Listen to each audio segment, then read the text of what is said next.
C'est Karine Youssef, je suis du Sentier Marianne, voilà. Et je suis responsable des petits-enfants de Marie. J'ai rencontré la Vierge Marie, ça peut faire 18 ans maintenant. Et j'étais encore pasteur évangélique. Et à l'église évangélique, on se posait des questions entre nous, les élèves, les étudiants, pasteurs. Et pourquoi on ne prie pas la Vierge? Et on se posait des questions entre nous. Et comme j'étais la plus bandite parmi tous ceux-là, et une fois, on devait terminer nos mémoires et on devait faire, parce que moi, j'ai choisi de faire sur la démonologie, c'est-à-dire qu'étudier tout ce qui est délivrance, tout ça. Et le directeur m'a regardé, il a dit, bon d'accord, toi, tu vas nous démontrer que Marie n'existe pas, qu'on ne doit pas la prier, ni l'adorer, ni la vénérer. Et moi, je me suis dit que mais ça, c'est un petit problème parce que dans nos enseignements, dans nos écrits, on sait qu'on ne doit pas vénérer ou prier les saints, ou il faut prier seulement, il faut adorer que Dieu seul ou Jésus. Et c'est comme ça que ça a commencé. Je suis passé à Sainte-Thérèse et j'ai vu les religieux de Sainte-Thérèse de Macorrière m'ont parlé, mais ça ne m'a pas convaincu. Après ça, je suis passé à Sainte-Bernadette. À l'époque, j'avais un prêtre blanc, un curé blanc. Et quand je suis passé, il m'a bien reçu. Je lui ai dit qu'il était étudiante évangélique, il a parlé avec moi, tout. Et je partais pour qu'il m'aide à faire mon mémoire. Il me parlait de la Vierge, il me parlait de l'église. Mais moi, j'écrivais vite parce que je voulais m'en débarrasser. Et lorsqu'on avait fini, je rentrais et puis j'ai vu une dame. Je peux donner l'âge peut-être 60 ou 55 ans, 57 ans. C'était une maman à l'époque. Elle avait porté une croix. Et elle était noire. Elle avait un foulard sur la tête. Et elle m'a dit, ma fille, je lui ai dit, oui, pour moi, c'est une religieuse. Et elle a pris mon cahier. Elle me dit, tu es étudiante, tu es catholique? J'ai dit, non, je ne suis pas catholique. J'ai dit, non, je fais des recherches sur la Vierge des catholiques. Là. Et elle a souri, elle dit, bon, d'accord, tu vas me payer un autre cahier. Elle a barré, elle a déchiré mon cahier. Tu vas me payer un autre cahier. Et puis, je vais te raconter l'histoire de la Vierge. Et j'étais contente parce que pour moi, voici quelqu'un qui va me faire, j'ai vite fini. Et chaque fois je venais, elle me disait, elle me rencontrait. Mais ce qui m'a marqué, à chaque fois, quand je venais, elle faisait le signe de croix. Mais elle priait seule parce que moi, je ne priais pas avec elle. Et elle était douce en parole. Et lorsqu'on a fini, je devais venir le vendredi et le jeudi pour lui montrer ma conclusion et puis partir. Et lorsque je devais faire ma conclusion, j'étais en train de prier parce que j'ai lu le cahier, je lis. Mais quand je lis, j'ai l'impression qu'elle existe.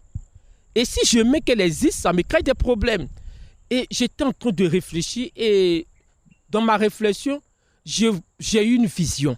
C'était ma première fois d'avoir une vision. Et dans la vision, je soulève la tête, il n'y a plus de dalle, je vois le ciel. Une dame qui descend avec 2 anges qui descendent et puis elle me tend le chapelet. Et elle sourit. Et je commençais à crier, je commençais à briser. En tout cas, en tant que bon évangélique, en train de prier, j'ai versé de l'huile d'onction, tout. Et à l'époque, j'étais chez ma tante. Et au premier étage, j'avais un pasteur qui habitait là. Et ma tante, qui était catholique, allait appeler le pasteur. Elle dit, il faut venir, ta collègue a problème. Elle dit, elle voit quelque chose, il faut venir. Et quand il est venu, je lui ai dit, je vois la Vierge Marie, la Vierge des catholiques, m'a aidé à combattre tout. Mais plus on prie, plus elle descend et elle sourit. Plus on prie, elle descend, on sourit. Et dans ça, je suis tombé dans les pommes. Ils m'ont versé de l'huile. Quand je me réveille, j'avais de l'huile partout sur le corps. Et j'ai vu que ma tante m'avait jeté un chapelet sur moi pour dire, mais ce que je cherche là, j'ai eu aujourd'hui. Et quand je suis revenu à moi, j'ai relu le livre et j'ai mis la conclusion que j'ai mis, pour d'autres, elle n'existe pas, pour d'autres, elle existe. Mais sachez qu'elle est la mère de Dieu, respectez-la. Voici ce que j'ai dit. Quand j'ai déposé auprès de mes responsables, ils m'ont demandé qui m'a aidé à écrire. Et je leur ai expliqué textuellement, je dis c'est une dame que je pense que c'est une religieuse, mais je ne l'ai plus jamais revue. Parce qu'après, je suis retourné là-bas. Quand je suis retourné à Sainte-Bernadette, le gardien qui me voyait tout le temps venir m'a dit, la maman l'a dit de te donner, m'a remis une rose et puis un bout de papier. Et sur le bout de papier, elle a dit, je serai toujours avec toi. Et puis une rose. Bon, moi, je ne savais pas tout ça, ce que ça signifiait à l'époque. J'étais vraiment triste parce que je voulais la voir pour lui expliquer la vision que j'avais eue. Mais je ne l'ai plus revu. Moi, j'ai pris le bout de papier, j'ai jeté dans mon sac. Et la rose, j'ai laissé ça là-bas. Puis je suis rentré. Et c'est comme ça. Il y avait le père Benoît. Il est aveugle. Il est en Italie. Il m'a écouté. Quand il m'a écouté, parce que ça me bouleversait, ça me travaillait. Et je ne savais pas avec qui parler de ça. Il m'a dit, d'accord, je vais te suivre. Mais il ne faut pas la chasser, elle ne peut même pas partir. Je suis resté encore longtemps évangélique. Mais ma vie avait changé. Quand je faisais mes prédications, quand je voyageais, quand je partais en mission, tout, elle était toujours avec moi.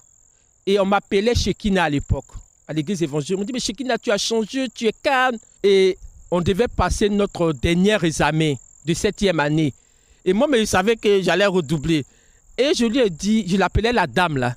Je dis, toi la dame là, tu dis que tu es la maman de Jésus. Vraiment, je ne veux pas redoubler. Je suis allé voir le père Benoît Marie.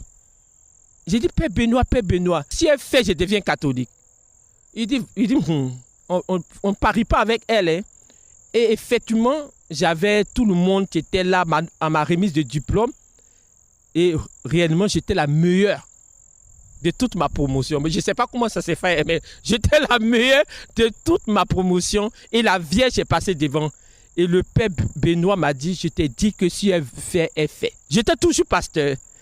Et après cela, c'est le père Mathieu, qui était recteur au sanctuaire, c'est lui qui me suivait. Et ma vie a été vraiment bouleversée. Et les pères sont venus chez moi, ils m'ont dit, mais là, tu ne peux plus être évangélique.